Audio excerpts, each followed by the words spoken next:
Bismillah,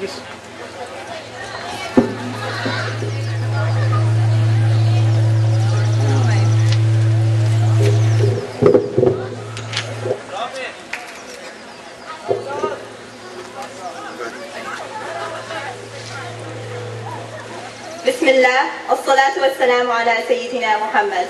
Hello everyone, assalamu alaikum wa rahmatullah.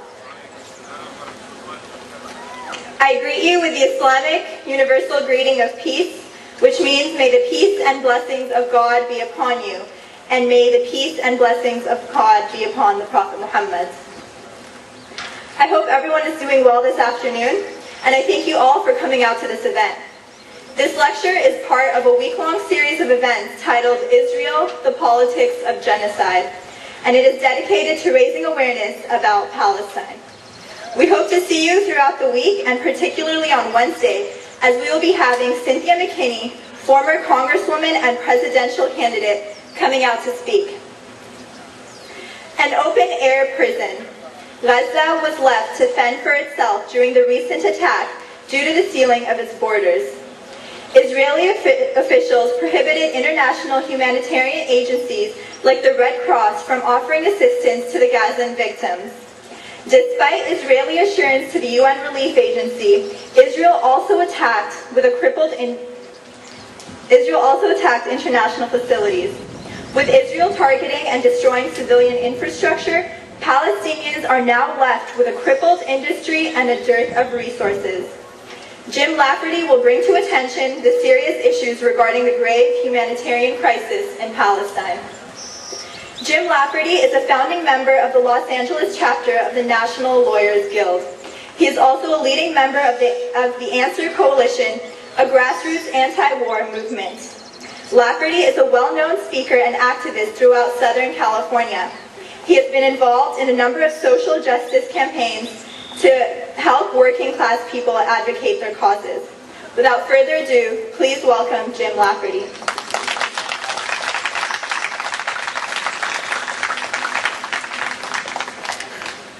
Well, thank you very much. So is the volume, we decided, is good?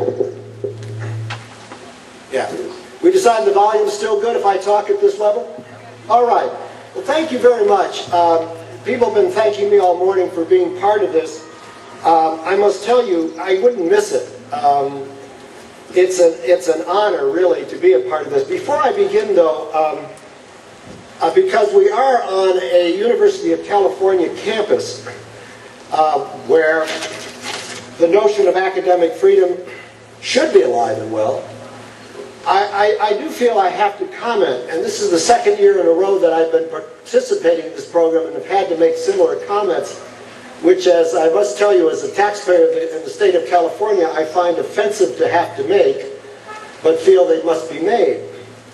It is rather clear to me now, watching what happens when the Muslim Student Association tries to put on these events, that the administration, for reasons of their own prejudice, or the prejudice of others, or their lack of spine and backbone, do things which violate the principle of academic freedom. For example, when the e-newsletter, what's it called? The Ant. When the Ant goes out, it's supposed to list all the group's activities. Well, when it went out the other day, it listed all the group's activities except for the Muslim Student Association and this activity. It said for that, you got to go to a special website. And the marquee, which announces student events, this event had been up there and suddenly it was taken down without any warning or fanfare. The students attempted to put up a political symbol in amongst all the grave sites that are marked behind that banner. I've examined the flagpole they're going to put up, perfectly safe. First the university says, oh, I don't think it's safe.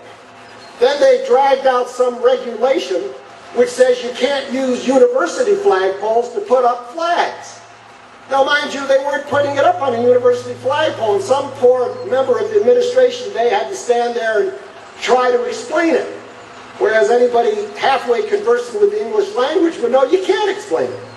You can only explain it by saying that there is still on the university campus here discrimination against the Muslim Student Association when they try to raise the issue of Israel and its war crimes.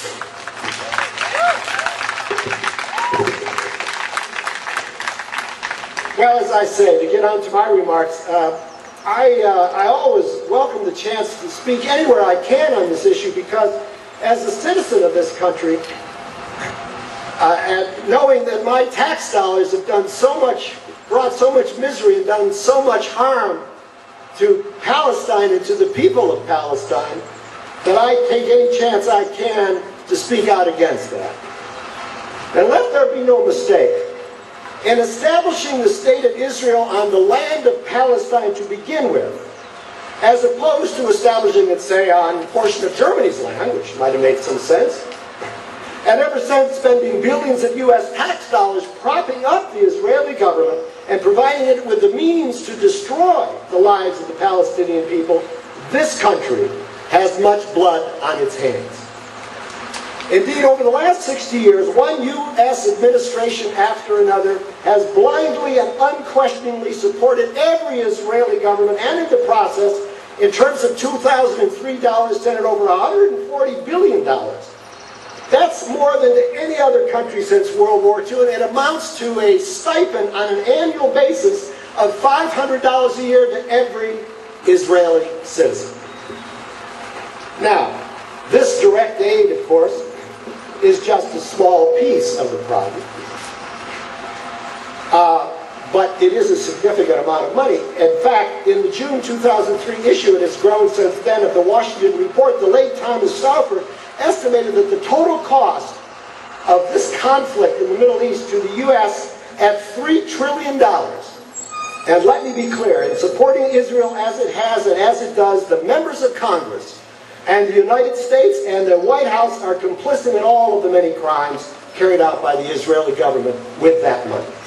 Now, the aid aside, I don't know if there's any accurate way to count the number of Palestinian men, women, and children who have lost their lives directly as a consequence of U.S.-backed Israeli military machine, or indirectly as a result of the genocidal policy of Israel in Palestine.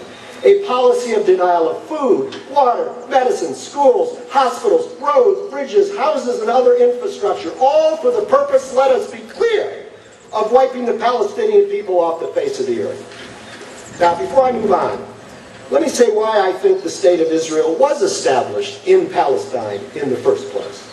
And not, as I suggested earlier, in Germany, where it would have made some sense and have been a just response to the German Holocaust of the Jews.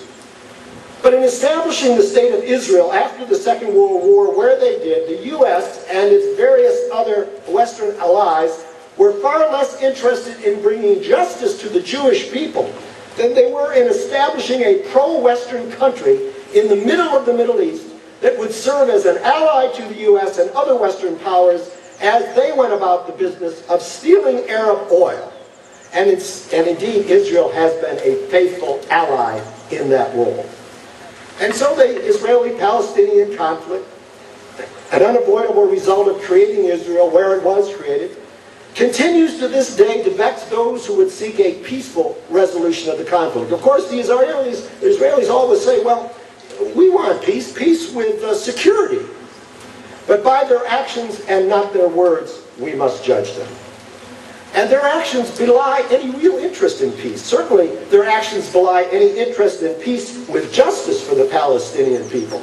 I mean, maybe, if after all these years the Palestinian people would cry uncle, maybe if they would put down their homemade rockets and slingshots and mortar rounds and machine guns and allow Israel to keep on fencing them in, keep on building settlements on more and more of their land until there is no land left, save for a few scraps of unlivable land, maybe then Israel would say, okay, if you can now figure out how to eke out an existence with what we have left you, then we will let you live in peace. And now, the once and again leader of Israel, Benjamin Netanyahu, says he